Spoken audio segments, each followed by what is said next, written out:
nombre es Diego Armando Gutiérrez Di Mate, soy consultor para la implementación de normas internacionales de contabilidad especializado en el sector público. Las propiedades planta y equipo tal vez es el tema más importante en las entidades de gobierno, ya que representan la mayor parte del patrimonio de estas. A menudo sabemos que surgen muchas inquietudes sobre cómo manejar el tema de la materialidad, cómo manejar el tema del deterioro de las propiedades planta de equipo, cómo manejar el tema del valor residual. Entonces, a continuación, en el siguiente video, vamos a ver los temas más importantes de una forma clara y sencilla de cómo aplicar esta norma.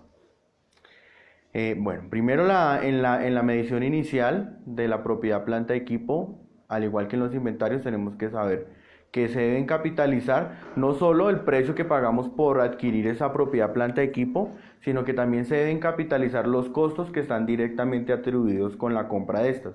Es decir, por ejemplo, cuando yo compro una máquina, ¿cuál sería la medición inicial de esa máquina? El valor que me costó comprarla. El transporte de la máquina hasta la bodega de la entidad. El valor de la manipulación de la máquina. Todos los impuestos de aranceles que yo posiblemente pude haber pagado por la máquina. Pero hay que tener algo en cuenta. Nosotros no nos podemos tampoco dar mala vida, como lo dicen, en la aplicación de esta norma, ni ponernos a hacer cosas que nos pueden traer un desgaste administrativo bastante amplio, siempre y cuando esto no tenga importancia o relevancia en la información. ¿Esto qué quiere decir? Que la norma puede pedir muchas cosas, pero dentro de las características fundamentales de la información, si ustedes recuerdan, existe una muy importante que es la relevancia.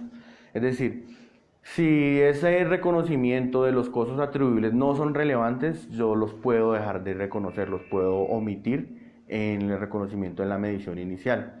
¿Qué quiere decir eso? Que únicamente yo le voy a cargar costos atribuidos a la adquisición de propiedad, planta, equipo que tenga un valor significativo.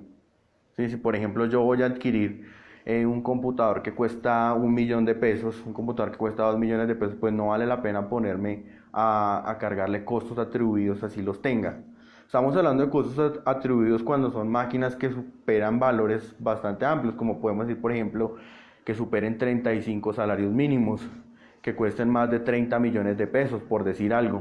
A eso sí vale la pena entonces sentarnos a mirar qué costos atribuidos tienen y esos costos atribuidos cargarlos como mayor valor de la propiedad planta de equipo. La medición posterior de la propiedad planta de equipo nos pide que tenemos que calcularla o tenemos que llevarla por el modelo del costo. Y esto es una diferencia muy grande con el sector privado. El sector privado permite dos opciones: el método del valor reevaluado, que es hacerle un avalúo cada año, o el modelo del costo, que es hacerle la depreciación y aplicarle pruebas de deterioro. Para las entidades públicas que están bajo el ámbito de la resolución 533 de la Contaduría General de la Nación, solo se permite el modelo del costo. Es decir, que una vez yo reconocí el elemento de la propiedad planta de equipo por su valor en la medición inicial, a ese valor lo único que yo tengo que hacer es depreciarlo y deteriorarlo. Únicamente la norma, a través del instructivo 02, me permite hacer un avalúo una única vez y va a ser en la determinación de los saldos iniciales.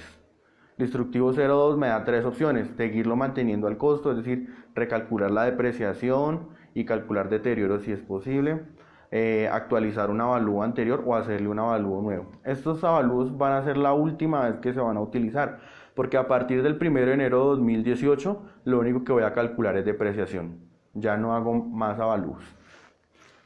Bueno, cuando entonces hablamos de depreciación, ¿a qué nos referimos? Es la pérdida normal de valor que tiene un activo por el uso normal que le dan en una entidad. Vamos a poner el ejemplo de un computador. Normalmente en una entidad podemos decir que un computador tiene una vida útil de 5 años, por decir algo. Pero si ese computador se está utilizando en una entidad que presta un servicio a la comunidad directo, como por ejemplo el SENA, que tiene esos computadores para el uso de los aprendices, pues seguramente la vida útil de esos computadores no va a ser 5 años, sino puede llegar a ser inferior, por decir algo, 3 años. O una entidad que se dedique a otra cosa, que solo tenga labores administrativas, que no preste directamente servicios al público, pues podemos llegar a decir que los computadores pueden durar más de 5 años. Entonces, cuando hablamos de vida útil, sabemos que esta varía de acuerdo a la actividad y al objeto que se tiene en cada entidad. Vamos entonces a suponer que para nuestro ejemplo tenemos un computador que cuesta 2 millones de pesos. Y en nuestra entidad decimos que los computadores normalmente duran 8 años. Entonces los 2 millones de pesos lo dividimos entre 8 años y ese es el valor de la depreciación anual que debe tener ese computador. Sin embargo, una vez yo determino la vida útil de un computador, no quiere decir que ya esa es la definitiva. Cuando hablamos de vida útil estamos hablando de estimaciones contables. Las estimaciones contables pueden cambiar a través de los años, a través del tiempo. Hoy puedo decir que es 8 años, pero un año después pueden surgir otras condiciones, pueden surgir otros eventos que yo actualmente no conozco que pueden hacer que la vida útil cambie. Normalmente entonces cuando yo la determiné en 8 años es porque eso era lo que la entidad había determinado en un inicio, pero después puede salir una reglamentación interna, ¿cierto? Un concepto del área de sistemas que me diga que los computadores no duran 8 años, sino que los computadores duran 6 años. En ese caso, ¿yo qué tendré que hacer? Tendré que disminuir la vida útil del activo. ¿Y eso cómo me afecta? Me afecta el valor de la depreciación anual. En el ejemplo que estábamos viendo anteriormente, tenemos un computador que cuesta 2 millones de pesos. Inicialmente habíamos determinado una vida útil de 8 años, lo cual quiere decir que tiene una depreciación anual de 250.000 pesos y un saldo en libros de 1.750.000 pesos. De acuerdo al informe del área de sistemas, nos dicen que a estos computadores ya no le quedan 7 años, que habíamos determinado inicialmente de vida útil, sino que tan solo le quedan 5 años. Es decir, que ese saldo en libros de 1.750.000 pesos lo dividimos entre los 5 años. Y nuestro nuevo valor de depreciación ya no es 250, sino ahora es 350.000 pesos. Y así es como nosotros aplicamos de forma prospectiva el cambio en la vida útil. Cambio en la vida útil, entonces como vimos, es una estimación contable y los cambios en estimaciones contables se hacen de forma prospectiva. Para el cálculo de la depreciación también debemos tener en cuenta el valor residual o el valor de salvamento que tienen los activos. ¿Qué es el valor residual? Es el valor que yo puedo recibir al final de la vida útil de ese activo. Por ejemplo, en el caso del computador que dijimos que al final iba a durar 6 años, ¿cuánto podemos llegar nosotros a recibir por esos computadores cuando termine su vida útil? Seguramente en entidades públicas, como se usan los computadores, el máximo que se pueden usar, seguramente no vamos a recibir nada por ellos. Y por la mayoría de los bienes que se tienen en las entidades públicas, lo más seguro es que nosotros no recibamos nada. Pero hay un ejemplo muy claro y es en el caso de los vehículos. Los vehículos en las entidades públicas se tienen aproximadamente durante 4 años, que es lo que normalmente dura el periodo en una entidad territorial de un alcalde o el periodo que duran los directores en las entidades públicas descentralizadas. Se compra un parque automotor y ese parque automotor normalmente dura 4 años. Nosotros sabemos que cuando un vehículo tiene 4 años todavía tiene un valor de mercado. Entonces ese valor de mercado que yo puedo estimar que voy a recibir después de los 4 años va a ser mi valor de salvamento. Entonces vamos a poner el siguiente ejemplo. Resulta que entonces tenemos una camioneta Duster, por ejemplo, que nos costó 40 millones de pesos. Ahora, ¿cuánto puedo llegar yo a recibir por esa camioneta en 4 años? Pues entonces, como yo no estoy seguro de cuánto puedo recibir en 4 años, pues miro cuánto podría recibir hoy por una camioneta Duster que ya lleve 4 años de uso. Entonces vamos a suponer que el valor que yo recibo es de 20 millones de pesos. Entonces tengo la siguiente información. Un vehículo que cuesta 40 millones de pesos. Un valor residual de 20 millones de pesos. Lo cual nos da como resultado que el importe a depreciar es 20 millones de pesos. Es decir, que la depreciación yo la tengo que calcular únicamente sobre 20 millones de pesos. Es decir, solo puedo depreciar 20 millones de pesos para que al final me queden los 20 millones de pesos por los cuales yo voy a vender la camioneta. En este caso, ¿cuál sería la depreciación anual? Entonces tomaríamos los 20 millones de pesos y lo dividimos entre 4 años, lo cual nos da una depreciación anual de 5 millones de pesos. Listo, muy bien. Ese valor residual también es una estimación contable, la cual puede cambiar año a año. Yo puedo decir, el valor residual hoy es 20 millones de pesos, pero un año después resulta que esas camionetas se desvalorizaron mucho. Entonces ya el valor residual puede llegar a ser inferior. El valor residual en estos momentos vamos a suponer que es 5 millones. Entonces ya el valor que yo tengo que depreciar ya no es 20, sino es 35 millones. 35 millones de pesos dividido 4 años. Y ese valor va a ser el valor de la depreciación anual. Bueno, muy bien. Entonces, pues básicamente estos son los puntos claves que tenemos que tener nosotros en cuenta a la hora de calcular la depreciación. Y ahora viene un tema, aparte de eso, para el saldo de la propiedad planta equipo debemos tener en cuenta el valor del deterioro.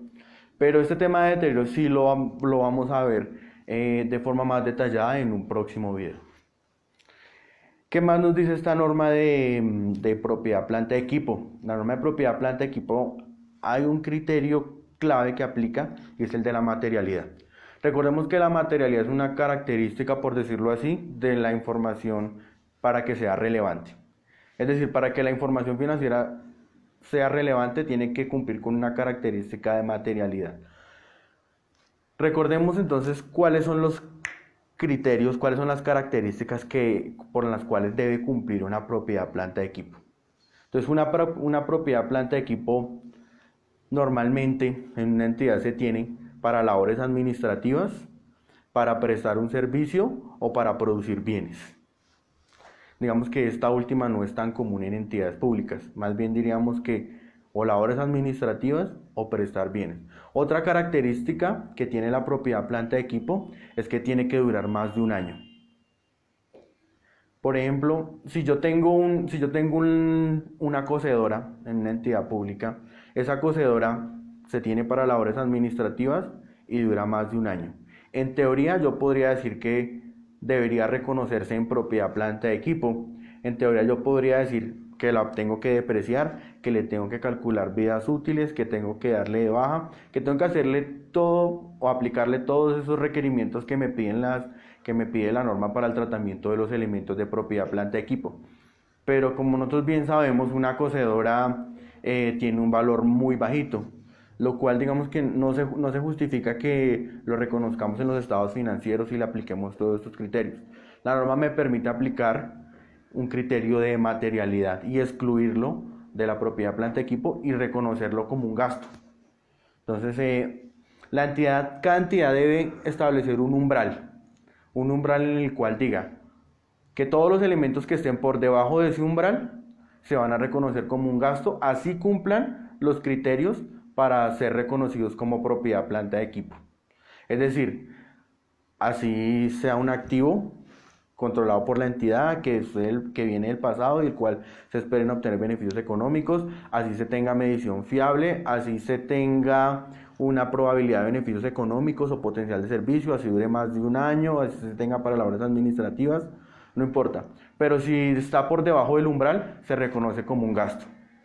Ese umbral lo define cada entidad en sus políticas contables. Un ejemplo puede ser medio salario mínimo, un salario mínimo, 2 salarios mínimos.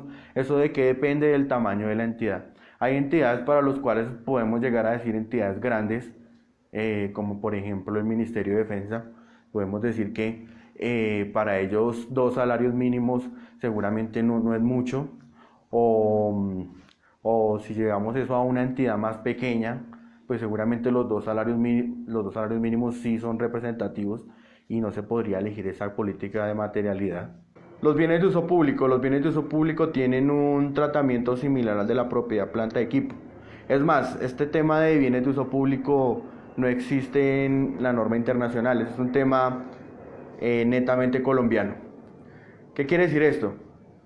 Que a los bienes de uso público también hay que depreciarlos y también hay que calcularles deterioro. Los bienes de uso público son esos bienes que tiene la comunidad para su uso, goce y disfrute. Ejemplos de bienes de uso público: un parque, una plaza, una vía. Los bienes de uso público, de acuerdo al instructivo 02, pues también me permite utilizar las tres opciones, que son la del costo, la del avalúo actualizado y la del avalúo en la fecha de transición.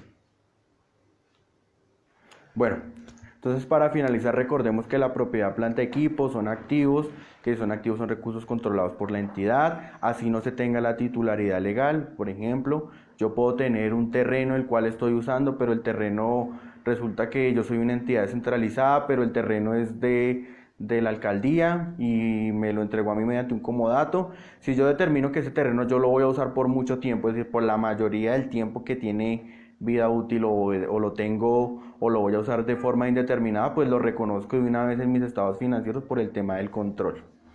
También entonces recordemos que la propiedad, planta, equipo entonces tiene que cumplir también con los criterios de reconocimiento, es decir, tiene que tener medición fiable y tiene que tener también un potencial de servicio o también unos beneficios económicos. La propiedad, planta, equipo también son esos activos que nosotros tenemos que tener por más de un año, que se tienen para labores administrativas, para prestar servicios o para producir bienes. Adicionalmente a esto, la propiedad, planta, equipo debe cumplir con unos criterios que son estar en la entidad por más de un año, que no se esperen vender, sino que sean para el uso de la entidad, que se tengan para prestar servicios, que se tenga para producir bienes o para labores administrativas. Independientemente de que cumplan estas características, en la entidad se debe establecer un umbral de materialidad para que todos los bienes que estén por debajo de ese umbral se reconozcan como un gasto y no como propiedad, planta, equipo dentro de los activos, y nos ahorremos de pronto toda la carga administrativa y toda la labor que tenemos que hacer con estos activos. Es importante recalcar que a través del instructivo 02 la Contaduría General de la Nación dio a las entidades tres opciones para poder reconocer su propiedad, planta, equipo en los saldos iniciales. El costo, actualizar un avalúo o realizar un avalúo en la fecha de transición. Cuando estamos hablando de realizar avalúos, nosotros podemos decir que no a todos los activos vale la pena hacerle avalúos, sino únicamente a los activos que tengan un valor significativo y sobre los cuales nosotros de alguna forma hayamos perdido el control del costo. Recordemos que dentro del costo nosotros tenemos que cargar las adiciones y mejoras. En el caso de los bienes inmuebles, en muchas entidades se ha perdido el control de esas adiciones y mejoras. Por esas razones, pertinente, es una buena opción aplicar el avalúo en la fecha de la transición o tomar un avalúo reciente y actualizarlo con el IPC hasta la fecha de transición. Para los demás elementos, como no tienen una importancia tan significativa como si lo tienen los inmuebles, podemos aplicar el modelo del costo, es decir, mirar cuánto nos costó, hace cuánto lo compramos, recalculamos la depreciación y si tienen deterioro, pues se les aplica deterioro. Y de esa forma no incurrimos en costos adicionales en la entidad. Bueno, pues básicamente estos son los conceptos más importantes de propiedad, planta, equipo. Estos son los temas claves que hay que tener en cuenta a la hora de determinar saldos iniciales y a la hora de llevar a cabo la aplicación de la norma ya a partir de 1 de enero de 2018. Muchas gracias. Estos son mis redes sociales, me pueden encontrar acá o también en el siguiente correo electrónico. Y nos vemos en un próximo video.